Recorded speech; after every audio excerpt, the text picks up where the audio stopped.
Sir అసెంబ్లీలో జగన్మోహన్ రెడ్డి గారు boycott, మండలిలో లోకేష్ మంటలు. ఏంటి ఏంటి ఈక్వేషన్స్ ఏ రకంగా చూడాలి? అక్కడ వద్దనుకుంటున్నారు, ఇక్కడ తాడోపేడో తేల్చుకుందాం అనుకుని ఫిక్స్ అయ్యారా? అసెంబ్లీలో మాకు ప్రతిపక్ష హోదా లేదు, ఇవ్వాలి అని కదా వాళ్ళ గొడవ. కౌన్సిల్లో వాళ్ళకి ప్రతిపక్ష హోదా ఉంది, అసలు సంఖ్య కూడా వాళ్ళకే చాలా ఎక్కువగా ఉంది. కాబట్టి వాళ్ళ ఈక్వేషన్ ప్రకారం అదేం సమస్య లేదు. రెండోది తెలుగుదేశం పార్టీ కూడా ఇలాగే చేసింది కదా. ఇప్పుడు ఉదాహరణకు అమరావతి తీర్మానాన్ని వాళ్ళు వెనక్కు కూడా కొట్టారు కదా. ఇది చాలాసార్లు జరుగుతుంటుంది. ఇప్పుడు దేశంలో కూడా నరేంద్ర మోదీకి ఎంత ఉన్నా రాజ్యసభకి వెళ్ళేసరికి కొంచెం ప్రతిపక్షం అక్కడ బలంగానే ఉంటుంది, వాటి స్వభావాన్ని బట్టి కూడా.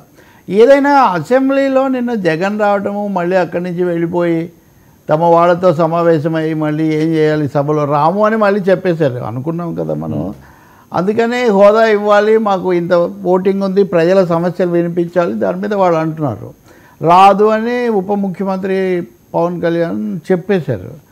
ఈరోజు స్పీకర్ మళ్ళీ దాని మీద ఇది చాలా తీవ్రమైన ఉల్లంఘన అంటే చర్యలు ఏం తీసుకోలేదు, అది కూడా గమనించాలి మనం. అంటే ఇంత తీవ్రంగా మాట్లాడిన స్పీకర్ కూడా హెచ్చరికలు, మందలింపులు, బాధలు వ్యక్తం చేశారే కానీ చర్య తీసుకోవడానికి ఏమీ సిద్ధపడకపోవటం. గవర్నర్ని అవమానించారు. ఒకటి, గవర్నర్ మాట్లాడుతుంటే ప్రతిపక్షం అల్లరి చేయడం, నిరసన తెలపడం, రభస్ చేయడం, వాకౌట్ చేయడం, చించేయడం ఇవన్నీ సర్వసాధారణం. తెలుగుదేశం వాళ్ళు చేయలేదని మనం ఏం చెప్పలేం. నిన్న గవర్నర్ ప్రసంగం మీద అన్ని ప్రతిపక్షాలు తీవ్రమైన అసంతృప్తి వ్యక్తం చేసేవి. వాస్తవంగా అది అమ్మఒడి అయినా లేదా అది ఇంకొక తల్లికి వందనమైనా ఇంకొకటైనా పథకాల గురించి వల్లించారు, మళ్ళీ రికార్డు వినిపించారు తప్ప వాటికి సంబంధించిన తేదీలు ఏం చెప్పలేదు. తారీఖులు, దస్తావేజులను శ్రీశ్రీ అన్నట్టుగా ఫలానా తారీఖు నుంచి ఫలానా విధంగా ఇస్తామని ఏమీ చెప్పలేదు. అన్నిటికంటే దారుణం, అందరికీ నచ్చంది ఏంటంటే 47వ పారాగ్రాఫ్లో రైతులు కష్టాలు పడే పరిస్థితి లేదు అని ఒక వాక్యం పెట్టారు. పాజిటివ్గా ఏదో ఇది చేసాం అది చేసామని చెప్తే వేరు, కానీ రైతులకు ఏం కష్టాలే లేవని చెప్తే ఒకవైపు మిర్చి రైతులు బాగాలేరని చంద్రబాబు నాయుడే స్వయంగా ఢిల్లీకి వెళ్ళి మాట్లాడొచ్చినటువంటి పరిస్థితి, ఎంపీలు వీళ్ళందరినీ పక్కన పెట్టి. అందువల్ల మాకు చేతనైంది మేము చేస్తున్నామని చెప్పడం వేరు, కానీ అన్నీ బాగున్నాయి అని చెప్పి ఒక ప్రయత్నం మటుకు అది కౌన్సిల్లో కూడా ఇందాక వచ్చింది. లోకేష్ దాంతో కూడా అవుతున్నాడు, అది మనకి కౌన్సిల్ అప్పుడు మనం మాట్లాడవచ్చు. అందువల్ల గవర్నర్ ప్రసంగం అతిశయోక్తులతో, అవాస్తవాలతో ఉంది అనేది వచ్చిన అభిప్రాయం. కానీ వైసీపీ వాళ్ళు దీని మీద మాట్లాడలేదు, అది కూడా గుర్తించాలి మనం.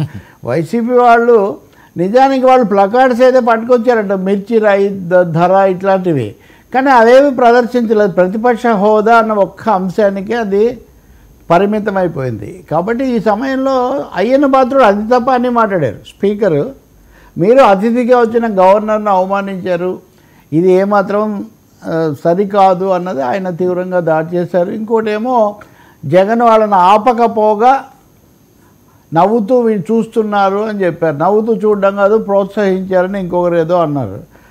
బొత్సతో మాట్లాడి బయటికి నడిపించారని.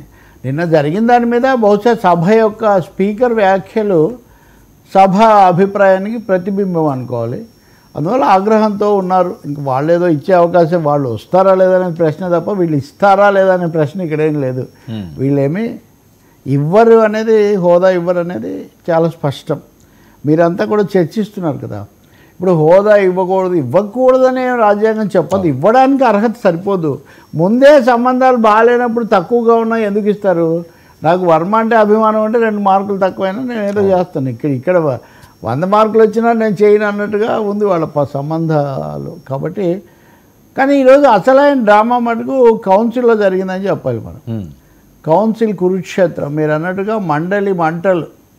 ఈ మండలి మంటలు గతసారి బొత్స, పవన్ కళ్యాణ్ మధ్యలో జరిగాయి ఉప ముఖ్యమంత్రిగా. అప్పుడు విశాఖ ఉక్కు మీద, ముఖ్యంగా విశాఖ ఉత్తరాంధ్ర అభివృద్ధి. ఈరోజు లోకేష్ ఆ బాధ్యత తీసుకున్నాడు. నిన్న మొదటి రోజు పవన్ కళ్యాణ్ ఖాతాలోకి వెళ్ళింది జగన్ ఎదుర్కోవడంలో.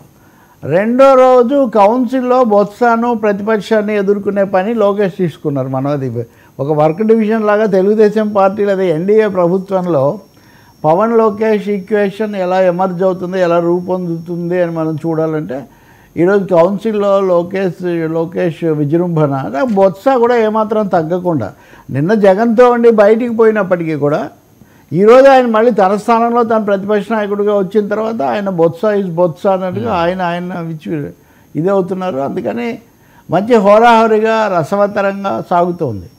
అయితే కౌన్సిల్లో చర్చకు వచ్చిన అంశాలు తీసుకుంటే బరుదు కళ్యాణి కదా ఆమె మాట్లాడుతూ 4 లక్షల ఉద్యోగాలు కల్పించినట్టుగా చెప్పారు. 4 లక్షల ఉద్యోగాలు అప్పుడే ఎక్కడొచ్చాయి, ప్రయత్నం చేస్తున్నామని చెప్పడం వేరు అని ఆమె ఆక్షేపించారు.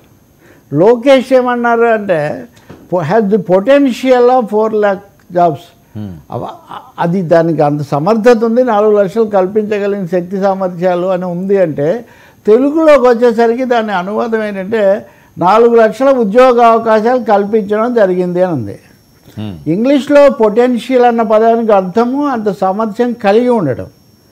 ఇప్పుడు నేను మొత్తం చాలా బిగ్గరగా వచ్చే పొటెన్షియల్ నాకు ఉంది, కానీ నేను ఇప్పుడు మెల్లగానే మాట్లాడుతున్నాను. హెడ్ బిగ్గర్ వాయిస్ అనేది పొటెన్షియల్. ఇక్కడ 4 లక్షల ఉద్యోగాలు అనేది అప్పర్ లిమిట్, ఎప్పుడు జరుగుతుందో తెలీదు, కానీ ఉద్యోగ అవకాశాలు కల్పించడం జరిగింది అనేసరికి మనం ఉపాధి ఉద్యోగ అవకాశాలు ఉద్యోగం రెండింటిని ఒకటిగానే చూస్తాం కదా.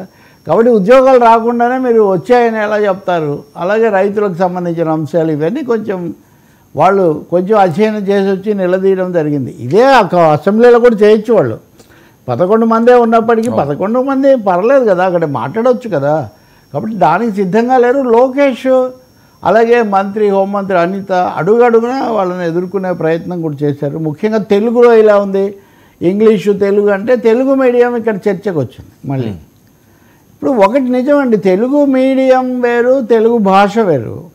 తెలుగు మీడియమే ఉండకూడదు, ఇంగ్లీష్ మీడియమే ఉండాలంటే ఎవరన్నా కానీ అది పొరపాటు కాదు. ప్రభుత్వంలో దాంతో ఎవరు ఏకీభవించలేదు.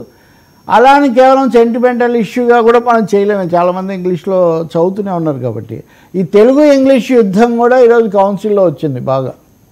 ఇది అనువాదం యుద్ధమే కాదు, తెలుగు ఇంగ్లీష్ యుద్ధం కూడా చాలా వచ్చింది. నిజం చెప్పాలంటే చంద్రబాబు నాయుడు కూడా అభివృద్ధి బాగా చేశాను, ఇంగ్లీష్లోకి తీసిపోవటం వీటి గురించి చెప్పిన రోజులు ఉన్నాయి. కానీ జగన్ దాన్ని మరీ ఒక విధంగా ఒక పోరాటంలాగా మార్చడంతో మీరు తెలుగుకు ద్రోహం చేస్తున్నారు, తెలుగు వాళ్ళు ఏంటి తెలుగు ఇలా మాట్లాడతారని వైసీపీ వాళ్ళు తెలుగు ద్రోహులు అన్న స్థాయిలో అనిత కానీ ఇంకొకరికైనా ఆ పద్ధతిలో మాట్లాడటం, వాళ్ళేమో తెలుగు సబ్జెక్టుగా ఉండాలి కానీ మీడియంగా కాదని మా ఉద్దేశం అని చెప్పటం. అదైనా కానీ కింది క్లాసుల్లో తెలుగు మీడియం ఉండకూడదు అనేది అభిప్రాయం. ముఖ్యమంత్రిగా చంద్రబాబు ఉన్నా, లేకపోతే జగన్మోహన్ రెడ్డి అంతకుముందు ఉన్నా, లేదా ఇక్కడ రేవంత్ రెడ్డి ఉన్నా, ఎవరున్నా కానీ కింది తరగతుల్లో మాతృభాష చదువుకుంటే మంచిదని మనందరం చెప్తాము. కానీ దురదృష్టవశాత్తు ఆ పరిస్థితి లేదు. దాన్ని ఎలా మెరుగుపరచుకోవాలని చూడాలి. కానీ ఇది హోరాహోరీ పోరాటంగానే జరిగింది మొత్తానికి. ఎవరు తగ్గల. బొత్స, లోకేష్, అనిత కూడా తగ్గేదేలే అన్న పద్ధతిలోనే మాట్లాడారు. సో అసెంబ్లీకి జగన్ రాని లోటు లేదా ప్రతిపక్షం లేని లోటును కౌన్సిల్ తీరుస్తుంది అని మనం తప్పకుండా చెప్పొచ్చు. ఇక్కడ ఇంకోటి కౌన్సిల్ అధ్యక్షుడు కూడా వాళ్ళవాడే, అయ్యన్న పాత్రుడు కాదు. అంటే వాళ్ళు ఉన్నప్పుడు నియమించిన ఆయన ఏంటి మంత్రి, ప్రతిదానికి మీరు అడ్డం వస్తే కుదరదని ఆయన అంటారు. అధ్యక్షుడు అక్కడ ప్రతిపక్ష నాయకుడు మాట్లాడుతుంటే ఇక్కడ వీళ్ళు లేచి సమాధానం చెప్తారు. లోకేష్ స్పష్టంగా చెప్పాడు, నేను ఏదో క్లారిఫై చేయడానికి ప్రయత్నిస్తున్నాను కానీ ఏమీ అడ్డం వచ్చే అంశం అవసరం నాకేం లేదన్నట్టుగా ఆయన చెప్పారు. కానీ మొత్తం మీద ప్రభుత్వం తరఫున ఎన్డీఏ తరఫున గట్టిగా వకాలు తప్పించుకొని నిలబడింది మటుకు, ఆ యుద్ధానికి ముందుంది మటుకు లోకేష్ అని మనం ఈరోజు చెప్పొచ్చు. సార్ మరొక అంశం నిన్న బాగా వైరల్ అయింది.